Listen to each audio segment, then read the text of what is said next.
নমস্কার বন্ধুরা, রুম্পার পাঁচমিশালি চ্যানেলে সবাইকে স্বাগত জানিয়ে আমার আজকের রেসিপি শুরু করছি। আমার আজকের রেসিপি সর্ষে পোস্ত দিয়ে বেলে মাছের ঝাল। আমি এখানে 4 পিস বেলে মাছ নিয়েছি। বেলে মাছটাকে একটু নুন হলুদ মাখিয়ে নিয়েছি। এখানে কিছুটা ধনে পাতা নিয়েছি, ধনে পাতাটা ছোট ছোট করে কেটেছি। 4টে কাঁচা লঙ্কা, একটা মাঝারি সাইজের পেঁয়াজ ঝিরিঝিরি করে কেটে নিয়েছি। আর এখানে আমি একটু কুমড়ো দেবো, বেলে মাছে আমি একটু কুমড়ো দেবো, এই জন্য কুমড়োটাকে আমি এইভাবে কেটে নিয়েছি। এখানে 1/2 চামচ কাশ্মীরি মির্চ, 1 চামচ পোস্ত, 1 চামচ সাদা সর্ষে, স্বাদ অনুযায়ী নুন আর 1 চামচ হলুদ গুঁড়ো। আমি বেলে মাছটাকে প্রথমে নুন হলুদটা মাখিয়ে নিচ্ছি। গ্যাস অন করে কড়াই বসিয়ে কিছুটা সর্ষের তেল দিয়ে দিয়েছি। সর্ষের তেলটা গরম হয়ে গেছে, এবার আমি তার মধ্যে একটু নুন দিয়ে দিচ্ছি। নুন দিলে মাছটা ভাজার সময় আর কড়াইতে লাগবে না। এবার আমি মাছটা ভেজে নেব। মাছটাকে খুব বেশি কড়া করে ভাজবো না, মোটামুটি একটু হালকা করেই ভেজে নেব।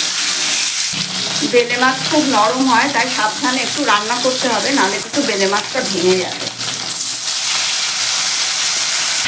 মাছটা ভাজা হতে হতে আমি সাদা সর্ষে, পোস্ত আর 2টো কাঁচা লঙ্কা একটু পেস্ট বানিয়ে দিচ্ছি। এই যে বন্ধুরা, মাছটা ভেজে নামিয়ে নিয়েছি। আর এখানে সাদা সর্ষে আর পোস্তর পেস্টটা করে নিয়েছি। আপনারা চাইলে সাদা সর্ষের পরিবর্তে কালো সর্ষেও ব্যবহার করতে পারেন। পেঁয়াজ কুচিটা ছেড়ে দিচ্ছি। পেঁয়াজের মধ্যে আমি স্বাদ অনুযায়ী নুন দিয়ে দিলাম, কুমড়োটা দিয়ে দিচ্ছি। এবার আমি একটু ভেজে নেব। পেঁয়াজটা হালকা করে ভেজে নিয়েছি, এবার আমি সামান্য একটু জল দেবো।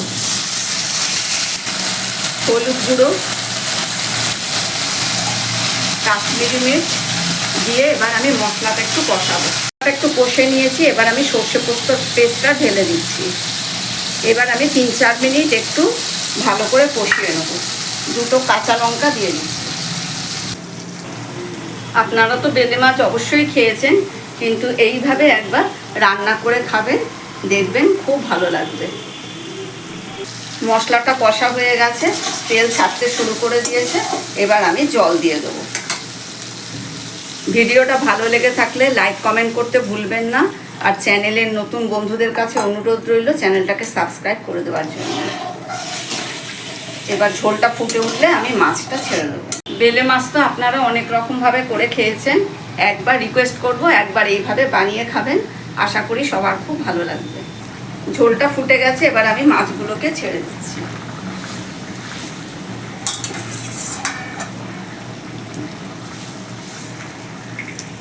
সব শেষে আমি একটু ধনেপাতা ছড়িয়ে দেবো।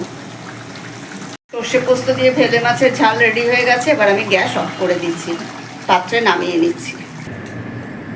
এই যে বন্ধুরা, পাত্রে নামিয়ে নিয়েছি। ভিডিওটা আজ এখানেই শেষ করছি।